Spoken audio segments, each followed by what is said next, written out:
Good morning, everybody. Thank you for attending. I just got off another call I had to do at 9 o'clock. That's why we are delayed till 10 o'clock today. So we'll give it a few more minutes and then we'll get going. Anyone have any questions from yesterday's classes that we talked about?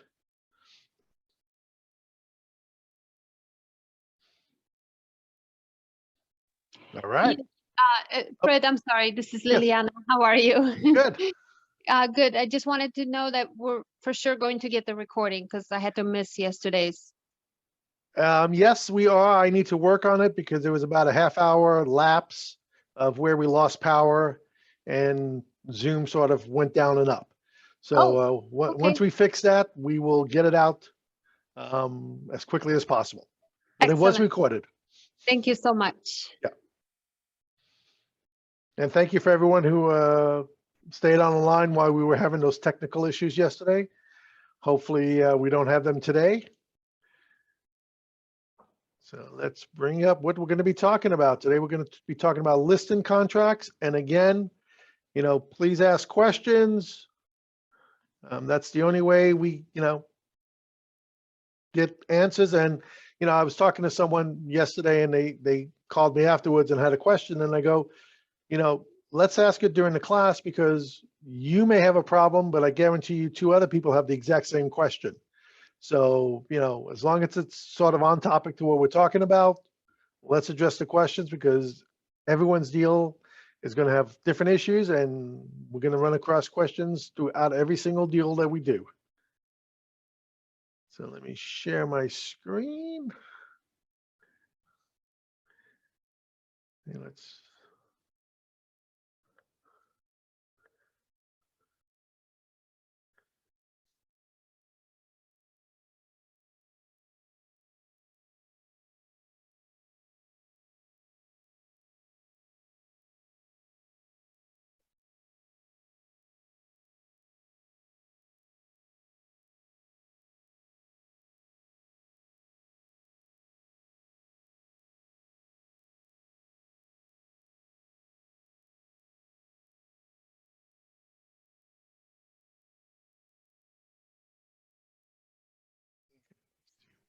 I have a question about contingency removals. Sure. I'm not really sure exactly how I want to word it, but okay, so how do I want to say this?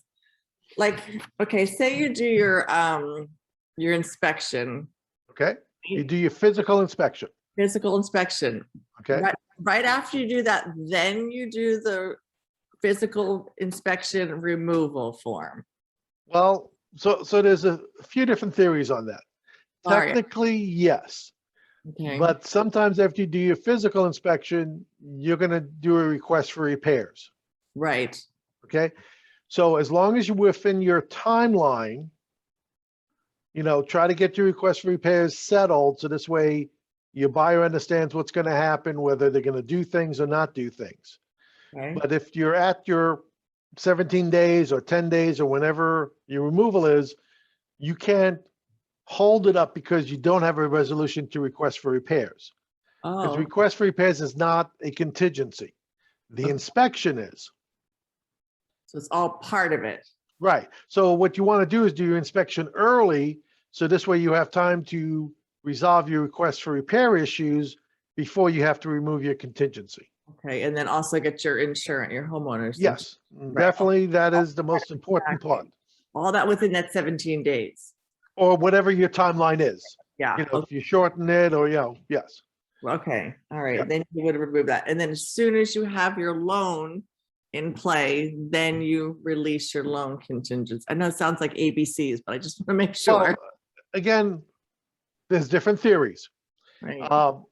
My theory is once you are secured and everything's removed and done, underwriting has said it's okay, yes. Because you don't want to be the agent that everyone says, oh my God, we have to give her a notice to perform because she never removes her contingencies. Right. So, once everyone, and there's no 100% in anything, but once you have that, 99.9% satisfaction, yes, we're ready to go, you can remove your contingency. Okay. Then again, that comes from the lender. Right, The lender right. has to say, yes, we're ready to go. Yes, correct. I get that. Okay. All And, right. and some people like to hold it as, to the last moment, but then again, we want to be cooperative and try to make the deals move smoothly. Okay. All right. Just, okay. Yeah, contingency removals are always a tough scenario. Okay. Yeah. Yeah. I just, for some reason, I always just kind of quite don't know when to do that, or like you kind of hesitate a little bit. Yeah. So. Okay. All right. Thank you. All right, let's get started here. So today we're going to talk about the listing contract and other forms associated with the listing of a property and selling of a property. So the first one that we talked about, just like we talked about with the RPA, is the agency relationship. This is the agency relationship that says, if I'm a seller's agent, this is my responsibility. If I'm a buyer's agent, this is my responsibility. Basically, the responsibility is, due diligence, fair and honest trade-in, fiduciary responsibility to both sides. People say, well, I'm represent the seller, so, I don't have to treat the buyer. No, you do, because you have to treat all parties of the transaction fairly. And if you do both sides, which again is a tough position to be in, you have to have extra duties because you can't say certain things to other sides because now you are privy to that information. So you want to make sure you are very careful on how you present information to both the buyer and the seller. Sellers sign this, like the buyer signed the first one. Now that we have that established, now we can move on to other things. Fair housing and discriminatory advisory. This basically says, we cannot discriminate, we cannot steer, we cannot redline, we cannot say, you should be in this area. No, I don't want to show you your house here. If I would love a family to live in this house, not a single person. Those are all protected classes. So you got to look at what the protected classes are. And one of the ones that has come up lately is the military and veteran status. And we got to be very careful here. So let's say you have an offer with someone who has a VA loan. I know in the past we go, oh my God, VA loans, they're really tough. They're really hard to do. They're going to have all these extra requirements. We got to be very careful when we do that, because if we reject people just because they have a VA loan, and the only people who can get VA loans are veterans, are we discriminating against veterans? No case has been brought yet, but I could see that's happening more and more. So, when we present offers, we just got to present them fairly. These are conventional loans. These are the requirements for a conventional loan. This is an FHA loan. An FHA loan is going to have an appraiser, and they're going to have certain things that are called out that a conventional loan may not. This is a VA loan. A VA loan is going to have certain things called out that a conventional loan will not.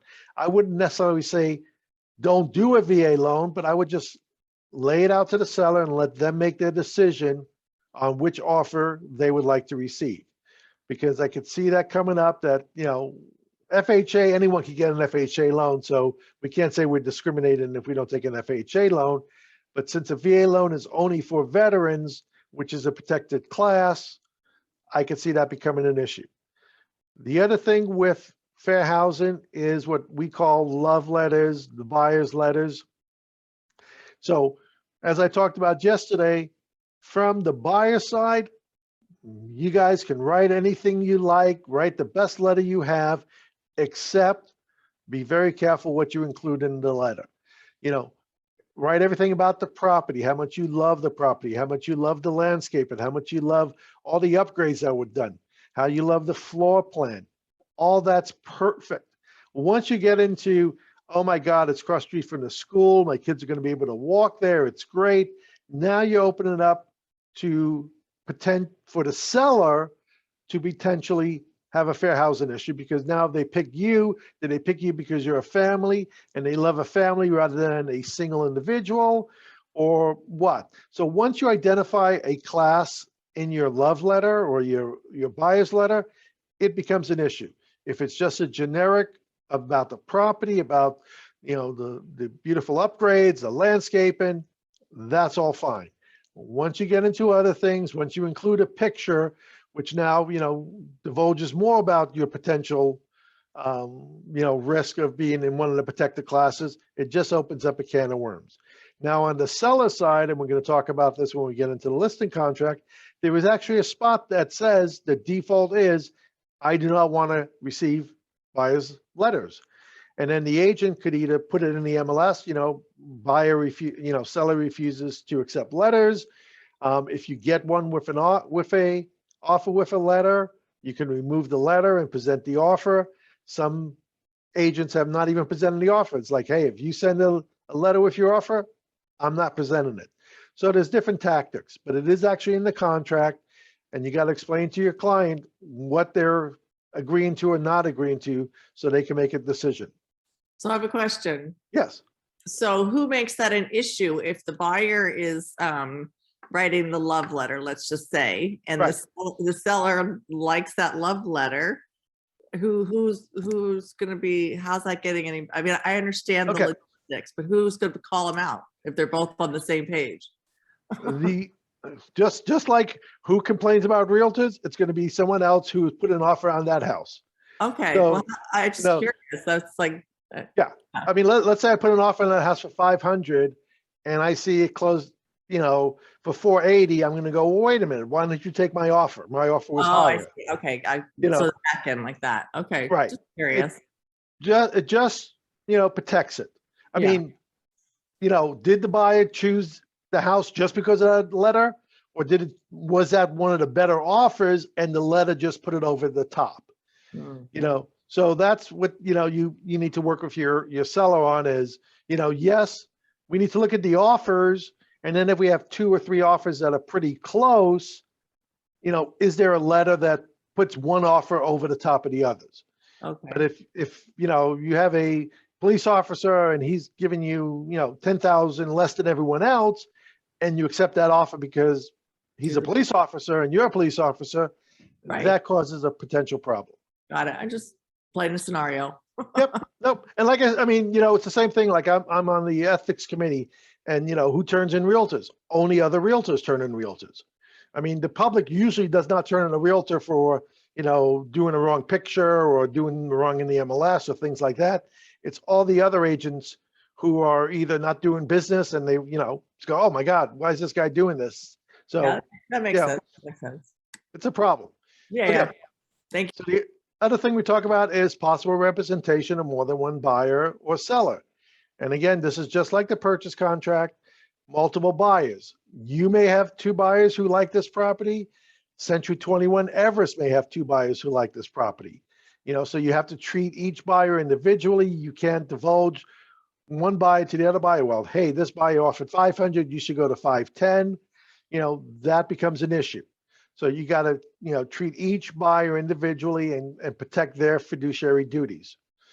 If you have multiple sellers, so what does that mean? That means that Century 21 Everest or you can have multiple listings in the area. Now you're going to show all those listings. I mean, certain buyers are attracted to different listings, but if you have 2 listings that are exactly the same, am I, the seller, going to go, well, are you going to show my listing or are you going to show the listing down the street? We're going to show every listing that the buyers want to see.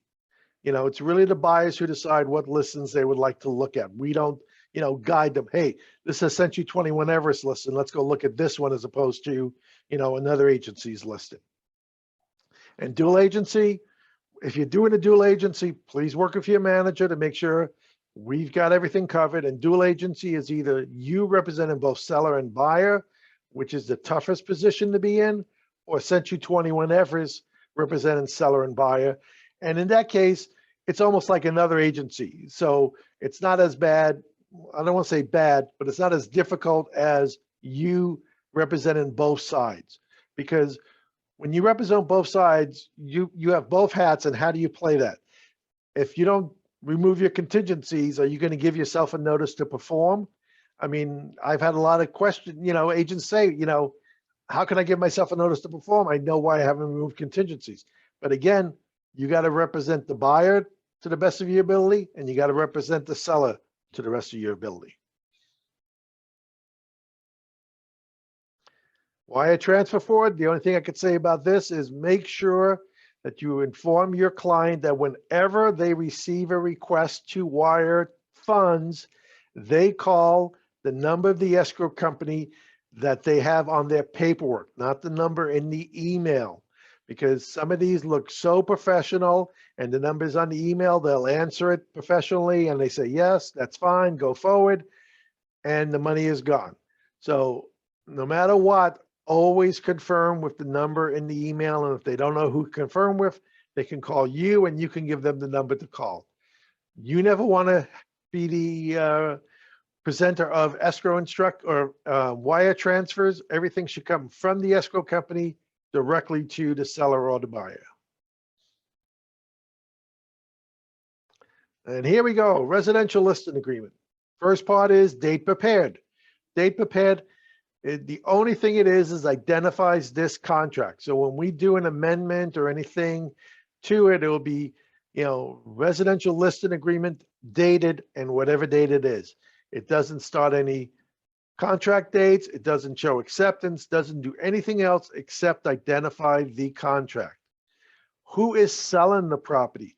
This is very important. So typically, you're going to look at a real list, or you're going to look at public records to see who the owners are. Make sure you have all the owners on title here, because all the owners need to sign. All the owners need to agree. If there's a question, call title and find out who the owners are. And the other question is it a trust? Is it an LLC? If it is a trust or an LLC, then they are the ones selling the property. The trust is selling the property, not John Smith. It'd be John Smith's trust that's selling the property. And we'll identify that later with a representative capacity. But this has to be whoever is selling the property, whoever is on title. And this is Century 21 Everest, and I got to update that. Now that we have all these new forms.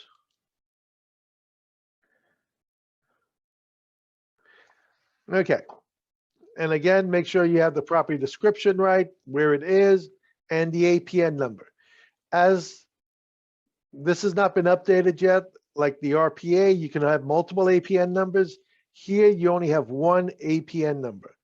If you're going to be adding other APN numbers, we need to put them down below so we can identify all the APNs that are being sold with this property. Then the question is this a manufactured home? If it is, another agreement will come up. Or is this property sold as a probate or conservatorship or receivership? Then the probate listing addendum will come up, which has other questions. Listing price shall be, okay, again, the seller is the one who comes up with the listing price. We can, guide them, we can show them. They're the ultimate ones that want to come up with the listing price. If you have a pre-printed contract and you write in the listing price when you're at the listing, please make sure they initial it so we know that this was written in and they understand it, as opposed to they signed a contract, this was blank, and now we wrote it in later. Listing terms. So listing terms could be either, we're adding these additional APN numbers, or sometimes I've seen listing terms where it says, if Century 21 Everest represents both buyer and seller, we'll reduce the commission. And, you'd be specific of what you're going to reduce it for. If you started at 6 and you want to reduce it to 5, whatever the agreement is, this is where it would be. Seller, wait, there's a question. Can we talk about shopping around offers? Do it, don't do it, just a reality. Okay, so what are we talking about? You can unmute yourself and ask the question.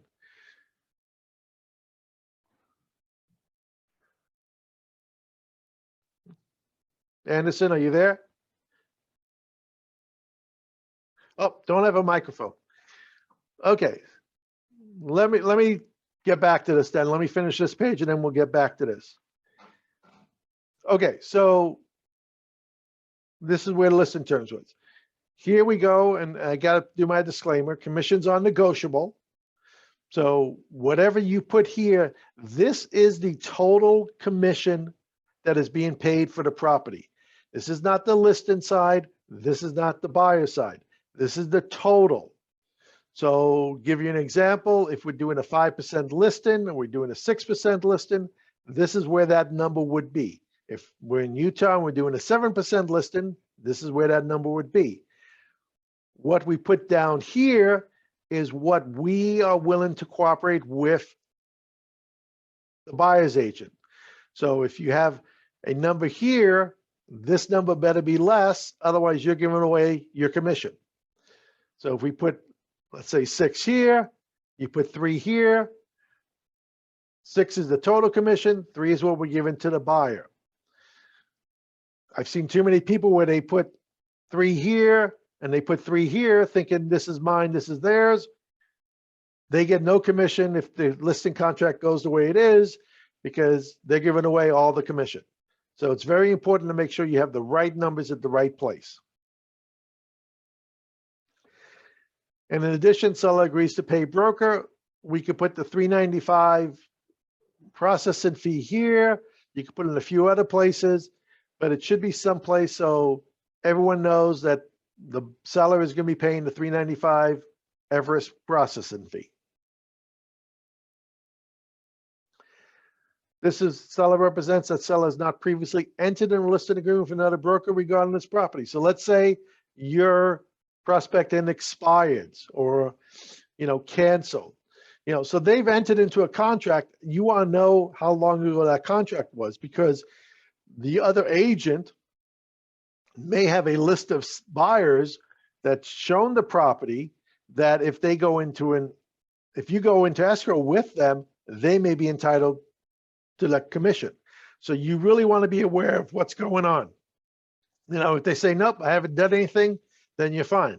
But if you're doing expired or canceled, we know that there is an existing contract out there someplace. And we just want to make sure we know what the conditions of that contract are.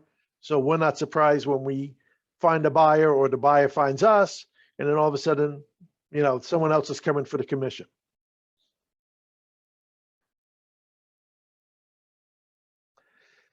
Okay, items included and excluded. This is not as detailed as the RPA is, but I'm sure when CAR gets to update it, it will be. But basically, and the way I look at that is any items that you want excluded, make sure you put it here. So if the seller's going to take, the chandelier from the dining room, if the seller's going to take, the fans, if the seller's going to take anything that you think should be staying, make sure you write it down as excluded. Now, again, you could put it in the MLS, you could put it here. The MLS is an advertisement. If you put it here, the buyer and the buyer's agents will never see it. So make sure that when you have an offer, you actually do a counter offer that says, nope, these items are being excluded. That's the only place that it really counts. If it's in the MLS, it's just an advertisement. If you take it and, don't take it, it could be an issue.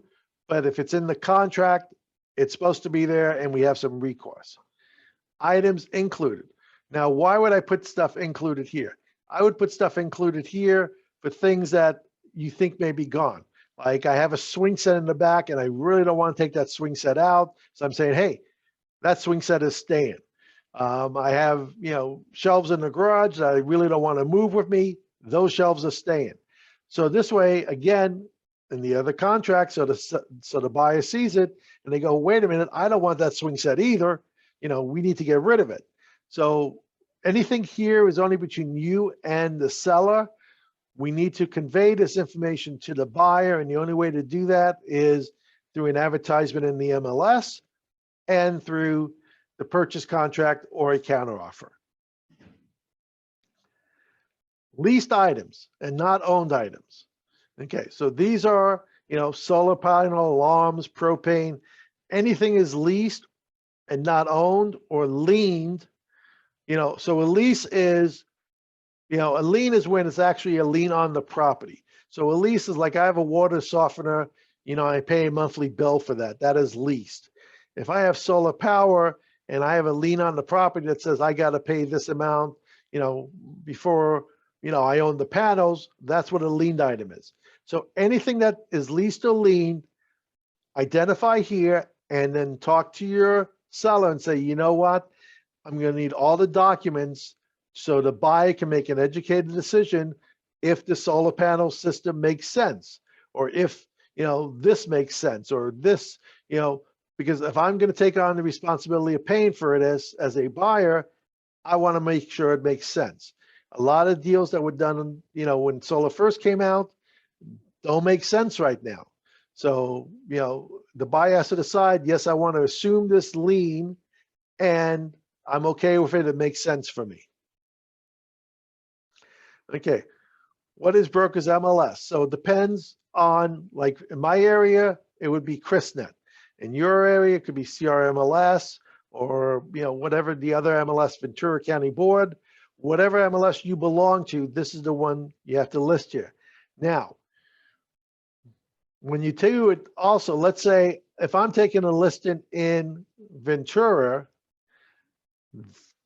ChrisNet is not the primary listing service out there. So I would check this just so the seller knows this is not the primary MLS. However, I will explain to them it does get shared. So whatever I put in my system, everyone in Ventura shows. We do have areas, I think like Santa Barbara and, the Antelope Valley, where they have truly their own MLS system that is isolated. So if I don't put it in their MLS system, unless someone belongs to our board, they won't see it. So, but with Ventura and SRA, Southland and Conejo, we all share our data. So put it in any of those boards, everyone will see it. So it's not that much of an issue. This is just telling. You said check Yes. that. Sorry, you said check that. Well, it only depends. Oh. Like you belong to CRMLS. If you're selling a property out in my area, that's not the primary MLS for the geographic area. So you would check this box. Oh, I see. I'm sorry. Okay, Most of the time you're selling in whatever area your MLS is in. got it. So you wouldn't really have to check that box. Okay. And this is just explaining what the exposure is. If the seller says, you know what, I really don't want to be in the MLS. I understand, all those things, but nope, I don't want it. I want you to sell it. As long as they initial here and everyone agrees to it, that's fine. But they're not getting the full exposure if they're in the MLS as opposed to you trying to market it without being in the MLS. Clear cooperation policy applies to all of us, so you don't have to check this. It is just saying, that if I publicly, well, not I, if the property is publicly marketed, you need to put it in the MLS within 1 day. And the reason I say not I, because we've had cases where the seller goes on Facebook and says, hey, I'm moving. I'm going to, be selling my property soon, contact my realtor. That's public marketing. Now you have 24 hours to put in the MLS. If you don't, the fine is pretty hefty. Again, who's going to turn you in? Probably another agent. So just be aware of that. It's anything that goes out to the public within 24 hours, you got to put it in the MLS. Whether you do it, your buyer does it, however it gets out there, or your seller does it, however it gets out there, it needs to be in the MLS. Okay, so coming soon status, we just recently sort of come to a conclusion where all the boards are sort of on the same page with it. So coming soon status is you can put it in the MLS. It goes to all the other agents. It does not go to third-party vendors like Zillow or Realtor.com or any like that. You cannot show the property during that time. The only difference is for SRAR, and I think one of the two out there, it's 21 days maximum. The other one, you can have it as long as you like. And the days on market don't count. So what's the purpose of putting it out on the MLS if you can't show it? So the purpose is, hey, my buyers still need to do some work on it, or things like that, but I want to get an interest going because the minute I turn it live, we're going to do an open house and everyone's going to be out there. It's going to be great. So the only thing is, remember, you cannot show it during coming soon. If you show it, it is an MLS violation. And showing is anybody. You, Century 21 Everest, the seller can say, hey, come on in, take a look at my property. No one can it cannot be shown. If it's going to be shown, it needs to be put to active. Fred, I have a question. Yes, sure. Okay, so when you're saying, like, I understand, like, if the client puts it on Facebook, then you have 24 hours. But if you take a listing, and I can't think of the document, but there is a document that you could have them sign that you're not going to put it on, you're not going to list it until a certain date. Yeah, So we're gonna talk about that document. It's called the seller excludes from the MLS. Seller. yes. Okay, so my question is, if you have that document in play and then all of a sudden they put it on Facebook prior, does that take away that document? Then you have to go back. And I'll show you in the document, it actually says, you know, where it is, but that says also the minute it becomes public market, then you have 24 hours. Okay, all right, thank you. Yeah. So that document basically says you're not you could market it internally to all Century 21 Everest, but you cannot market it outside the brokerage. This is, and actually this is what we're talking about right now. Seller instructs broker to market the property to public and to start marketing on the beginning date of this agreement or some other date. And if you check some other date, you need to fill out the SELM. Because now we are excluded from the MLS. Or a seller instructs broker not to market the property to the public at all, and seller understands no public marketing will occur, which limits the exposure of their property. I have a question, Fred. Sure.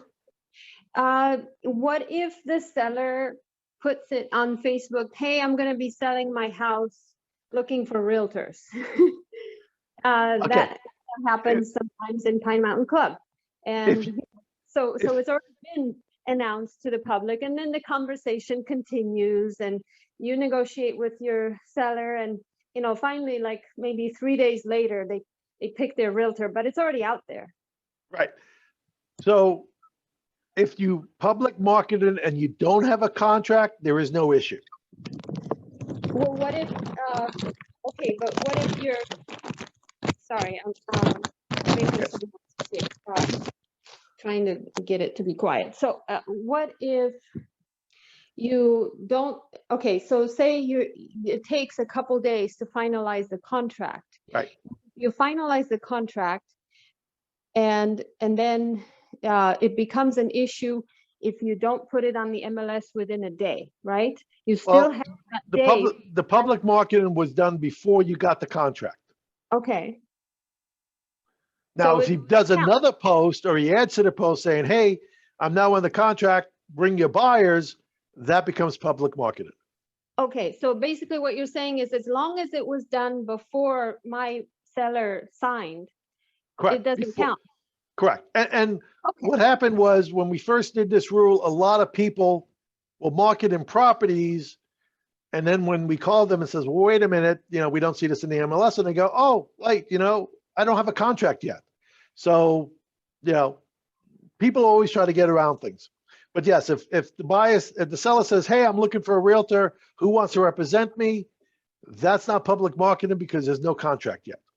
Okay, and also on the flip side, when I have buyers that I'm representing, a listing goes on that they really want, and it's already active under contract as soon as it goes on. So how did they, I mean, without public marketing, I guess, they somehow sold it to their own buyer or whatever, and that's not a violation? If you could, well, it could potentially be a violation. You'd have to research who they sold it to. If they sold it to someone in their own brokerage, that's not a violation. You can market it to anyone in your brokerage. If they sold it to someone outside the brokerage before it became active, then that's a violation. And like I said, only realtors turn in realtors. We don't know that. You know, no one's going to research that. So if you do know that and you turn them in, then they'll investigate. But there is no, you know, there is no process that the MLS will look at stuff. Okay, and what if it was a family member and that's why, you know, and they knew they wanted it, but they had to put it in the MLS, but the agent still had to put it in the MLS as active under contract. Right. Then that's not a violation, right? That should not be a violation. Okay, perfect. Thank you. It is very convoluted, and we do get a lot of cases, and we got to look through the whole case in each one. You would never check this because clear cooperation policy does apply. And this is what we talked about, Kara or whoever before, saying, even if you say you're not going to market it to a certain date, the minute it becomes public market and you have 1 day. And this is also the same statement in the seller exclude from the MLS. MLS data on the market, property or property address. If the seller does not want the property information on the MLS, there's something called the SELI. Seller excludes listed information. So basically we just say, 2-bedroom, 3-bath house in Saugus. It won't give a specific address. You could put pictures and all that, but it won't give specific information on the internet. Why someone would do that, don't know. But I mean, we do have the option. We have the form because I guess someone has requested it at some point in time. Okay. This is another one, automatic estimate of value. So if the seller says, you know what, I really don't want Zillow when it shows on the MLS, Zillow estimate is this and all that, you can check this and you can fill out the SELI. And when you put it in the ML, just doing this is not going to exclude it. When you put the information in the MLS, I know for SRAR, there's actually boxes that you can check saying, automatic value, yes, property information, yes, things like that. So I'm not familiar with CRMLS, but I know with SRAR and ChrisNet, there are those boxes to check. I'm sure there's the same in your MLS. Seller representations. Sellers telling you that they're not aware of any notices of default, no delinquent amounts due on any loan, secured obligations, no bankruptcy or anything like that that could potentially affect the sale of the property. So this has become an issue lately, and we're going to make a recommendation that going forward, when we take a listed, we're going to work with escrow to get the statement of information done as quickly as possible. Okay, because we've had a few deals where the statement of information was turned in late and things popped up like child support or tax liens or things like that, that now impacted escrow and possibly impacted the deal because those things had to be resolved in a timely manner. So the quicker the listing, the quicker the seller gets the statement of information, which is called the SI, back to escrow, the quicker they can do their research and title can do their research to look at everything. The preliminary title report looks at the property, anything attached to the property. The statement of information looks at the person, so anything attached to the person. Like a child support payment is attached to the person, not to the property. So when we did our title report, everything looked fine. There was nothing there that was unusual. When they finally ran the information, all this stuff popped up. So it's very important to have a smooth deal and for you to know the full picture, to have your sellers fill it out as quickly as possible. Whether you bring an SI with you and fill it out and then bring it up to escrow for them to run, or whether you stay on top of them when they get the escrow package to fill it out as quickly as possible and get it back to escrow. However the process is, this has become an issue where SIs have been turned in late and they have delayed and potentially impacted the close of a few escrows.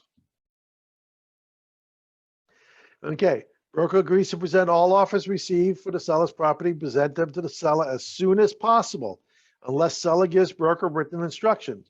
So, you've seen a lot of things in the MLS saying, showings this weekend, won't present offers till Wednesday. Your seller has to agree to that. Otherwise, you truly have to show it as quickly as possible. If you get an offer on Friday, I know you have an open house over the weekend. You go, oh man, I really want to try to get some, business on the weekend, see if we get a better offer. You still have to show the offer to your seller. They don't have to do anything with it, but they at least should be aware of it as quickly as you can when it comes in. And this is where we talk about our buyer letters. So if they do nothing, seller instructs broker not to present buyer letters. So whether, you put in the MLS that you're not going to present buyer letters, whether you say, if you send one, we're going to take it out, or if you send one, I'm not going to present your offer at all. However it's done, it should be noted. If the seller says, you know what, I'd really like to see them, they can check that here. But again, you got to explain to them, we need to look at the offers blindly and pick the best offer that we think is going to close.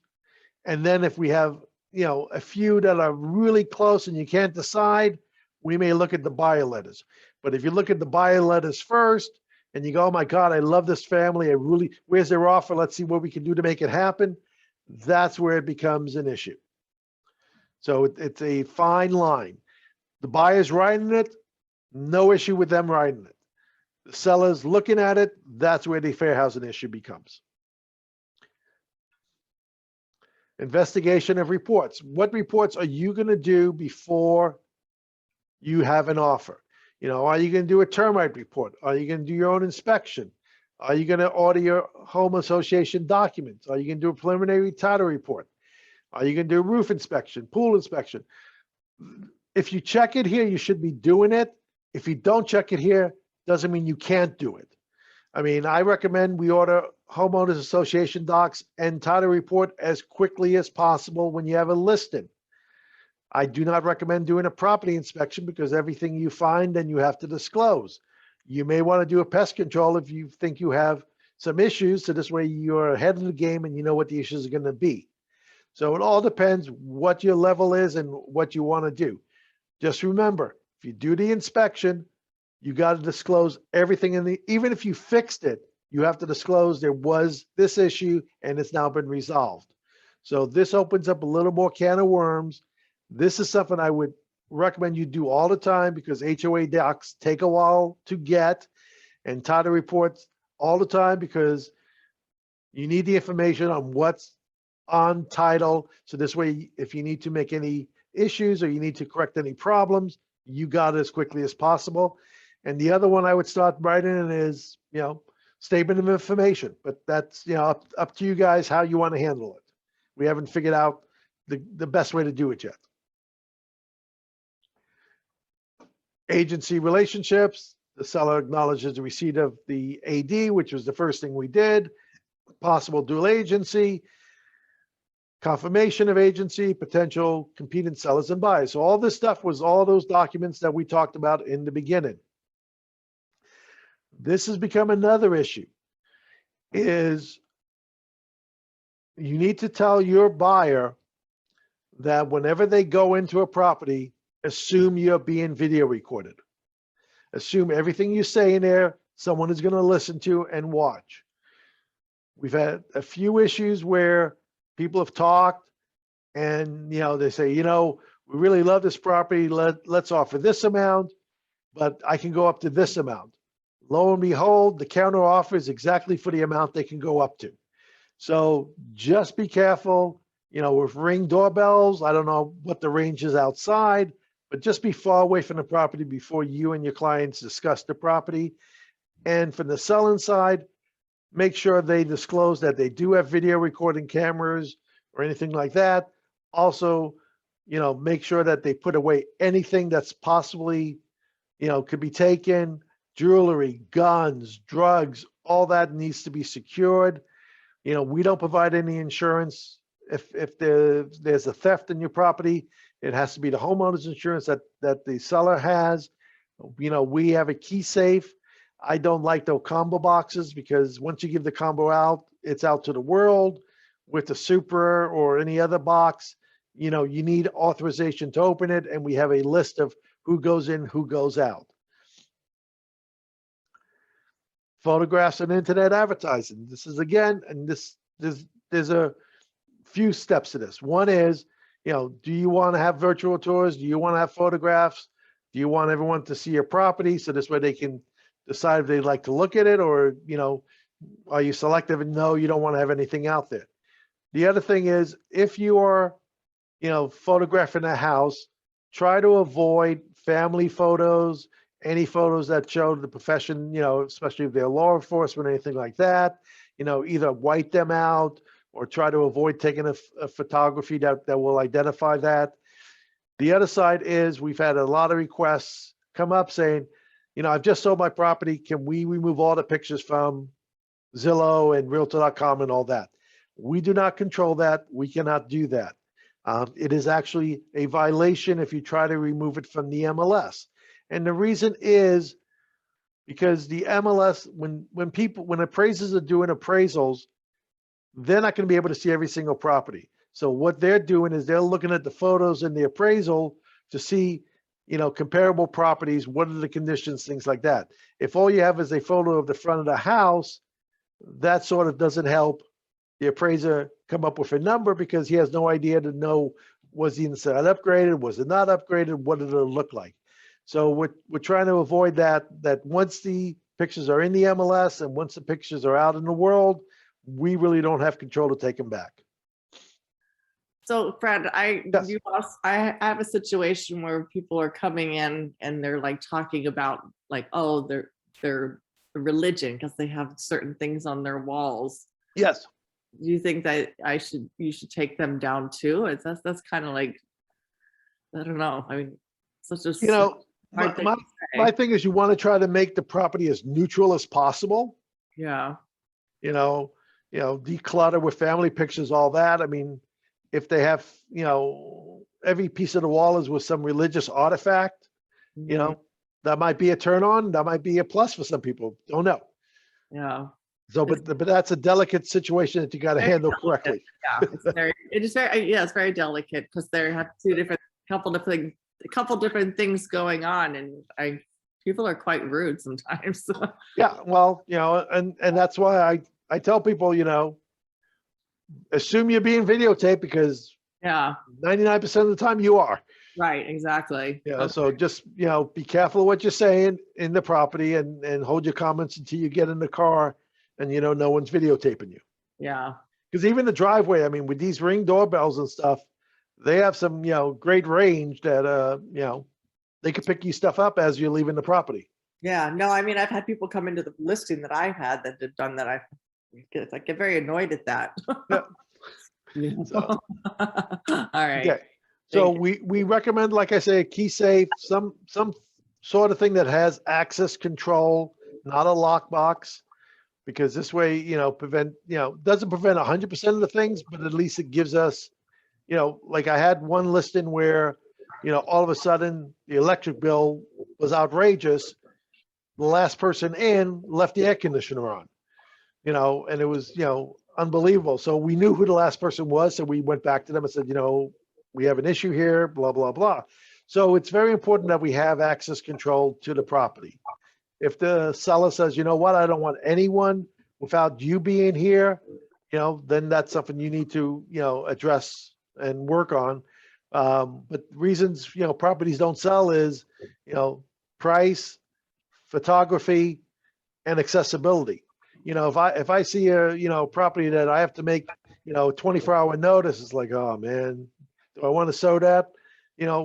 So, you got to make your property as accessible as possible that you're comfortable with. And if they don't want it, you just check that here. Now, if the tenant is occupied, they need to sign what's called a key safe lock addendum, because the seller could say, yeah, I'd like a lock on it, but the tenant has the right to say, no, I don't want people coming in all the time. And so they would have to sign this amendment saying, yes, I'm okay, or no, I'm not okay with letting people in. Sign, does the seller want a sign, not a sign?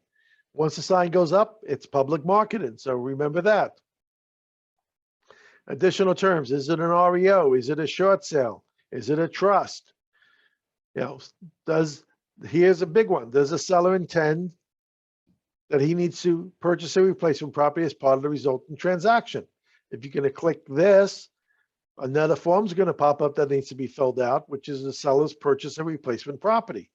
And that protects your seller, because a lot of people say, well, I don't want to sell my house till I know I have another house. And, you go, we're going to protect you. We're going to have this form that says, if you can't find another house, you don't have to sell your house. But for you to be a bona fide buyer, your house, definitely has to be listed. If it's an escrow, it's even better, but if it's not even listed, then, you're not a buyer. I mean, the other side's going to look at you and go, I have 3 offers that, are no contingencies. Why would I take yours that's not even listed? So you got to work with your seller on that. Management approval, I've never seen this ever happen, but the broker does have the option within 5 days to say, you know what, we really don't want this listed. And, I've never seen that happen in my tenure, but I mean, it is an option there. For some reason, that may have happened at some point where the broker goes, oh my God, this guy has sued us 5 times. I would not sell his house, if it was the last house in the world. So because again, listings belong to the broker. They don't belong to you. So the broker has the ultimate responsibility to say yes or no. Dispute resolution. So this is mediation between us and the seller. Has nothing to do with the buyer at this point. This is just between us and the seller. So if we have an issue, we will go to mediation. There is no arbitration. There's an arbitration advisory, but it's not like the purchase agreement where people have to agree to it. So this is between us and the seller. So if there's an issue between the seller and us that we would need to go to mediation for, this is the process we would go through. And this is just saying the seller has authority to both execute this agreement and sell property. Make sure whoever you're talking to truly has the capacity to sell the property. And this is where the representative capacity comes in, which we'll talk about. In the RPA, it's already included. Once this gets updated, it'll probably be also included. Additional signers. So if you have more than one seller, there's an additional, if you have more than 2 sellers, there's an additional signer page. So make sure, if you have 4 sellers, they're all listed at the top and everyone has signed on the additional signer page. Seller's advisory, what are the disclosures? Was there a death on the property? You got to let them know if there was a death in the last 3 years, condominiums, probation against discrimination. We talked about it in fair housing, government repairs. So this just goes over different things that, needs to be done to the house, safety precautions, make sure jewelry's gone, vandalism, we don't want, a vacant property and advertising, hey, this is vacant. We've had a lot of issues with that. So you just want to protect the property as much as possible. And this is the website advisement saying, we capture information on our website. If you like it removed, there's a process to remove it. Any questions on the listing agreement?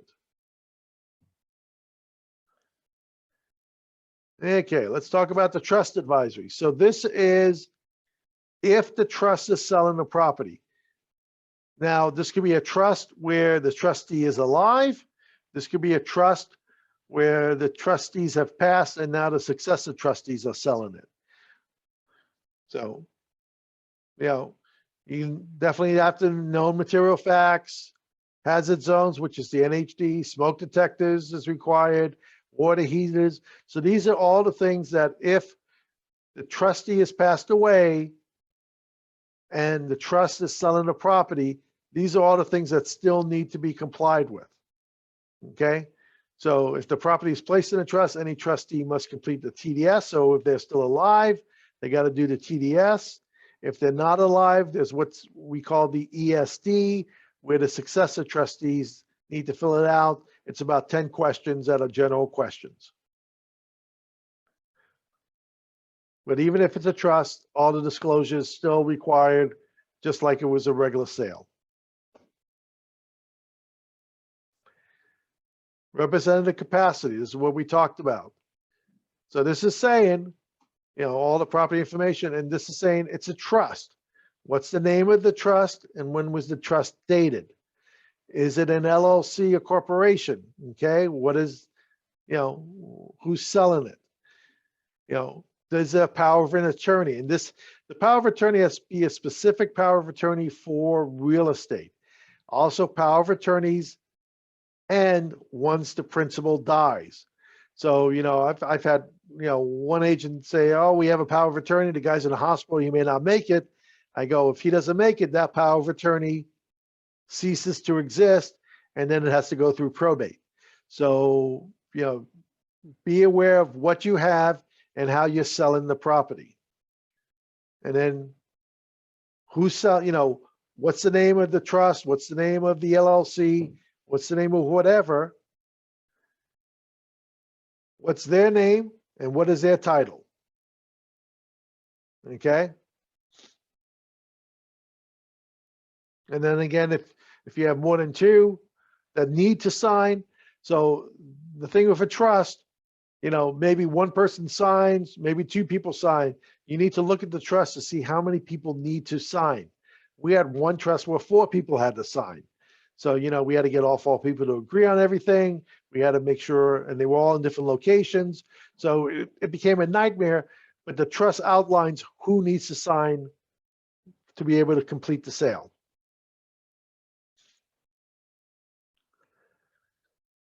This is the seller's purchase or replacement property. This is what's protecting your seller, that they don't have to sell the property if they can't find a property that they like and they close on.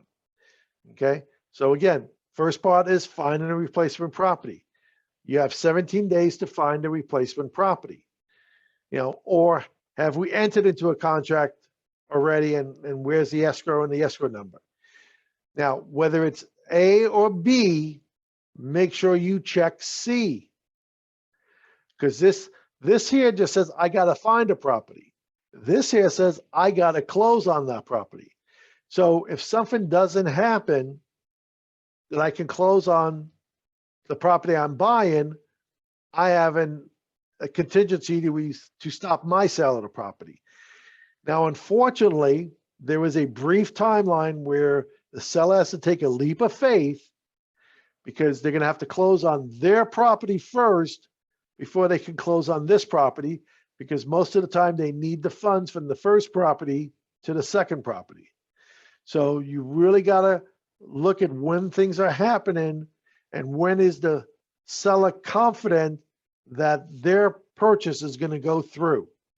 I mean, if there are times where you're not sure, it's still not there, I wouldn't agree to it yet, because you really need to, there's going to be a point where you've sold your property, but you haven't closed on your new property. So there's going to be a day or two delay there, and you just have to have that leap of faith, but you want to make sure you have all your ducks in order so the leap of faith is not as bad. Time periods. So this is another one that we need to talk about. When do time periods start? So when do time periods start on the property I am selling? Do they start the minute I accept your offer, or do they start the minute I find my property I'm in escrow? So the default is time periods start the minute I give you notice I am now in escrow. If you go, you know what? I want you to do your inspections. I want you to do your appraisals. I want you to do everything. Then you would say, 1, remain as specified in agreement. If the close of escrow is identified as a specific date in agreement, it shall remain on that date. So that's saying, I want you to do all your due diligence even before I may be in a contract, even before I may have found a property. For the seller side, that gives me confidence that we're going to close. From the buyer side, why would I want to spend all this money if I'm not sure the seller's going to find a property? How long has the seller been looking? I mean, is the seller looking for a very specific type of property that may never happen?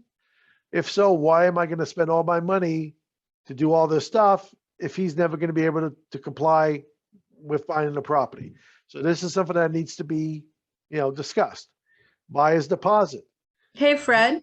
Yes, Can I say something about that time period though? Because Sure. from TCing, I've noticed yes. that a lot of people don't realize that it's the CR for finding replacement property. You can't just email them saying, hey, we found our property. Correct. It needs to be the CR, and that doesn't negate the closing of replacement property if checked. Well, there were two parts to that CR. One is just, I found my property, and the other one is removing the close contingency. Right. You should never remove the close contingency until you close, and then you don't need to remove it. But you should remove, the I found my property, so this way the timelines can start. Correct. Exactly. Yeah. Yep. And the buyer's deposit. So here's the two sides. So the default is, again, I don't have to give my deposit until we found a property and we're in escrow, or I need to give my deposit right away. So if I'm the seller, I'd like the buyer to be tied to my property. So I'm going to say, you know what? You don't have to do your inspections and all that until I find my property, but I would like you to have skin in the game right now. So this way, put your money in three business days. So this way you have skin in the game, and then I'll go look for my property. So it's sort of like the other way on the COP reversed, but it's, we're putting money in first, and then we're going to pay for our inspections and everything later. And when it's close of escrow, maximum of X amount of days or until a specific date. And then, like you said, removes the fine and contingency specified in 1A. And then the other terms, I have not seen any other terms ever put in there. But, if you're going to put other terms, make sure you run it by your manager, someone, because real estate agents are not legal advisors. And sometimes they put stuff in here that basically gets us into trouble, because we know what you mean to do when you say other terms, but the verbiage that you write is not really doing what you expect it to do. So just run anytime you're writing extra terms in the contract, just run it by someone to make sure it makes sense and it's possible. Okay, so this is where we say, hey, you know what? I'm signing my listing contract today. I've got to do work on the property. I don't want to do any public marketing. I don't want to do anything until we're done. You fill this out. You don't do anything here because we do belong to Clear Cooperation. So the only choices you have is A, do not market the property immediately, begin marketing to the public on a specific date. And you could always, if you do a longer date, you could always change it and market earlier. If you do a shorter date, you could always do an amendment to get a longer date. So, or you say, you know what, I'm not going to market the property at all for the entire listing period. That means all you can do is market it to Century 21 Everest and their buyers. But Fred, Yes. this is exactly what I'm talking about. Okay, so if you have that in play, Yes. and then say they go ahead prior and put it on Facebook, then that just kind of wipes this amendment.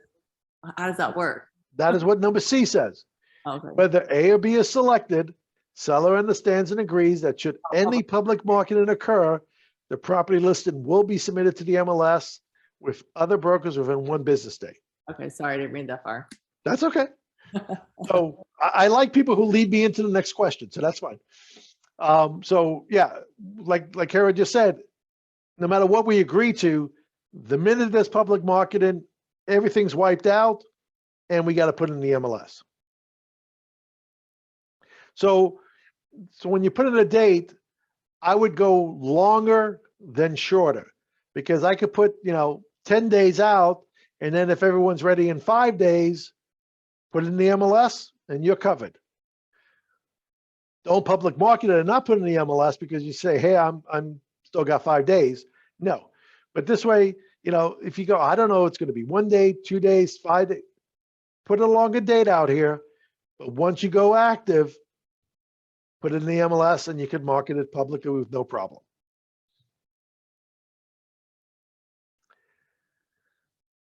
Okay, so now we got the offer. We had an offer come in. We, sort of like the offer, we just want a few things cleaned up. So we have two options. We could do what's called a seller counteroffer or a multiple counteroffer. And a multiple counteroffer should only be used when you truly have in hand multiple offers. It's not, well, someone promised me they're going to send me an offer. It's not like, hey, I hope to get another offer, so I want to do a multiple counter. No. Ethically, it has to be multiple offers in hand. You don't have to counter both offers, but as long as you have more than one offer, you could send out a multiple counter offer. So what's the difference between a multiple counter offer and a regular counter offer? So a regular counter offer is we send it out.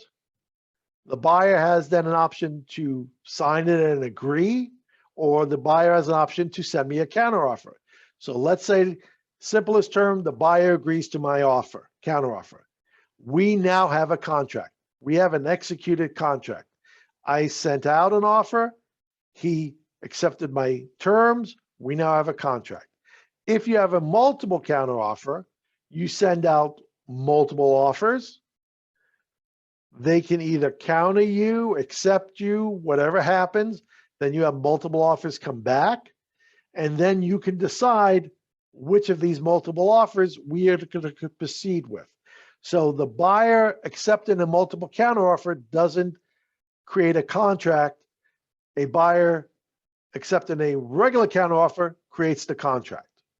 So that's the little difference. And that's why people say, I'd rather send out a multiple counteroffer. So this way, if another offer comes in, I'm secured and we're good. Unfortunately, ethically, that's an issue. And again, how would people know? You got to do what's right all the time. So other terms. So this is stuff that we are changing from the purchase contract. If we agree with stuff in the purchase contract, we're not going to write it here. If we agree with close of escrow to be 30 days, we're not going to write here close of escrow to be 30 days. Okay. If we agree that we're going to be paying for these charges, we're not going to write that here. So these are things that are changing the contract. So, I mean, typically one of the things in a counteroffer is price. Do I say best and final? Do I give a specific dollar amount? That's a decision that needs to be made and depends on if you're doing a single counteroffer or a multiple counteroffer. So price is going to be a thing. Am I going to, take care of terms? Even though they so sell it to choose, you want to make sure that everything's spelled out. So, escrow to be All Valley Escrow, title to be whoever your title rep is, home warranty to be a Crest policy with whoever, you're dealing with. So those are the things, if you want to change close of escrow, you could say close of escrow to be 45 days.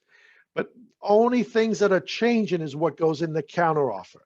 So the way it is the complete offer is the purchase contract and all counteroffers. That's what makes a complete offer from escrow. So every counteroffer builds upon the last counteroffer. So now we also have a few other things that we can do.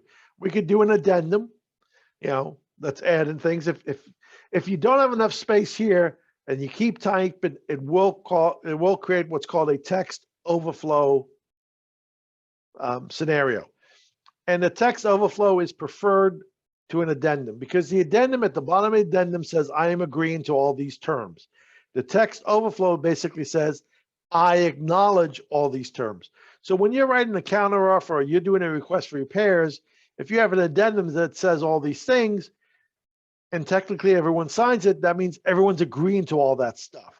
So I prefer not to do addendums, to do the text overflow. The addendums would be anything, that is going to be specific, or you need to attach another addendum. So let's say we also now have, and we've always had this, but it's become more prevalent, is we say, you know what, if you accept this offer like it is, we will make you a backup offer, addendum. So that says you're going to be backup number one. But this, I mean, it shouldn't be used with a regular counteroffer. It should be used more for multiple counteroffer, but it can be used either way. So let's say you get an offer, you really like your offer, and you're going to move forward with it, but you had another offer that you say, you know what, I'd like a backup. So if they can agree to these terms, I will make them a backup addendum number 1. And if my initial offer goes out, I have the obligation to call you and say, that is now canceled. Do you want to move into the first position? Again, we have the seller remain in possession. If the seller is going to stay more than 29 days, or the seller goes more than 30 days, this is an issue, and we'll talk about those. Sellers purchase a replacement property. Do I have to find a property to buy before I could sell my property? Is there a tenant on the property? Do I need to fill out a TOPA that we talked about yesterday? Because the TOPA goes into, does the tenant stay? Does the tenant not stay? When does the tenant have to be out? It goes into a lot of details that now needs to be discussed, because tenant issues have become very prominent and become an issue when you have a tenant, especially if the buyer doesn't want to become a landlord. If the buyer wants to move in and to move into their property, they really don't want a tenant there. So all those things need to be addressed.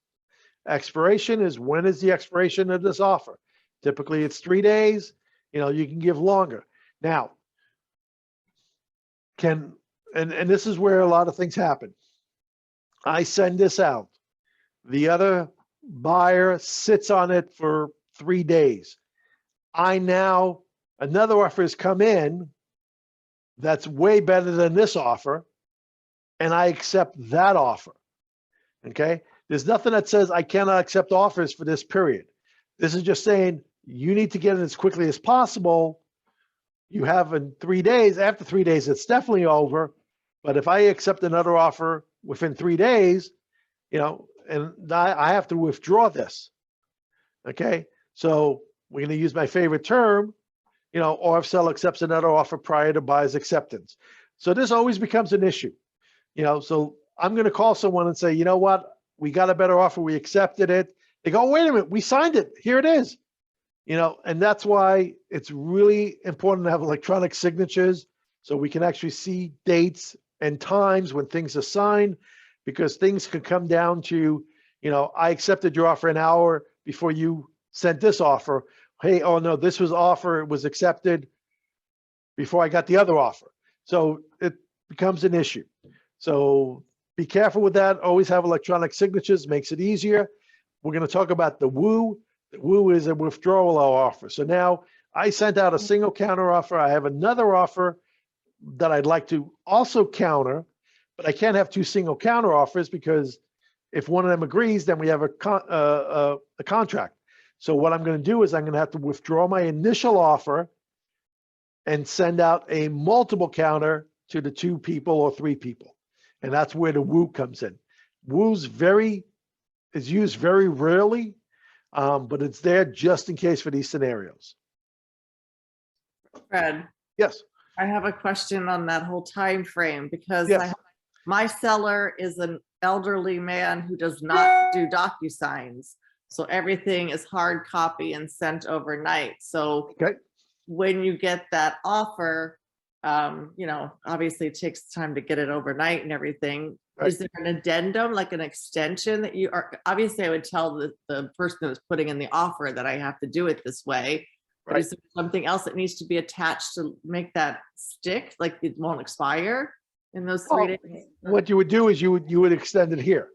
So, the default is 3 day after the paragraph, if more than one signature, whatever, or by 6 p.m. on a specific date. So let's say you want to give it 5 days, Okay.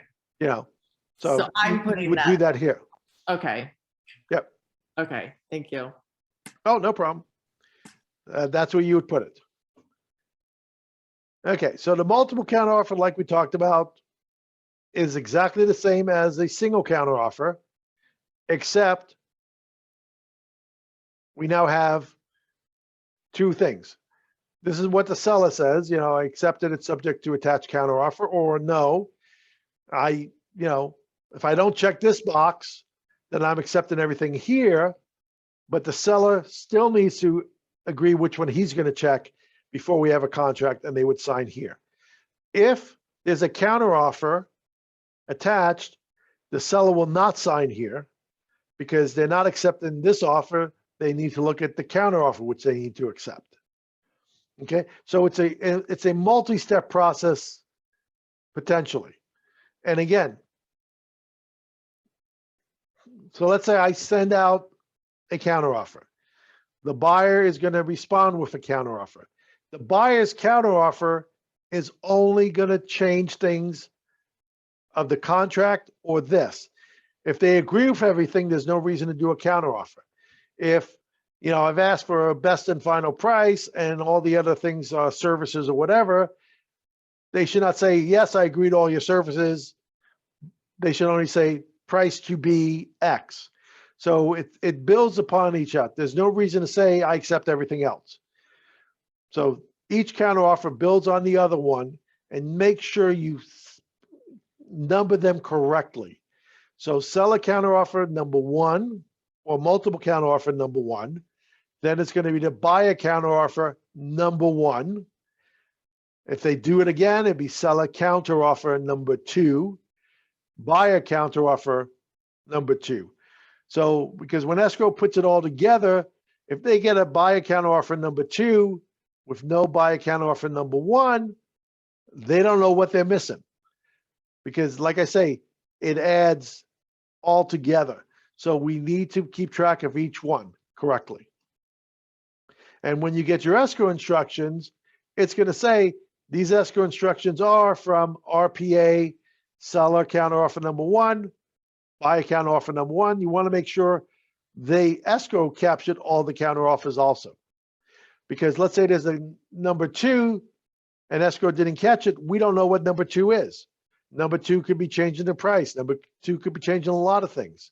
So, but escrow's not going to go, no, there's a number 2. So the selling agent and the buyer's agent, when they look at the escrow instructions, needs to make sure that all the counteroffers are included. And this is my favorite form. I love it. It's called the WOO form. Okay, so buyer's made an offer dated, the purchase agreement date to the property. Buyer or seller has issued a counteroffer and, you know, has not yet been accepted, which is always a questionable mark because, you know, the minute you make that phone call, all of a sudden that offer is accepted. Buyer or seller making the counteroffer withdraws and revokes it. And now they're either going to do another counteroffer or they're revoking the whole counteroffer altogether. So this is where I accepted another offer. I'm taking away your offer. This is where I got another offer and now I'm going to send out a multiple counter to both offers and I would attach the multiple counter to this and then we move on. So like I say, this is rarely used. When it is used, it's always issues of when things were signed and what time was things signed, you know, so it gets a little, you know,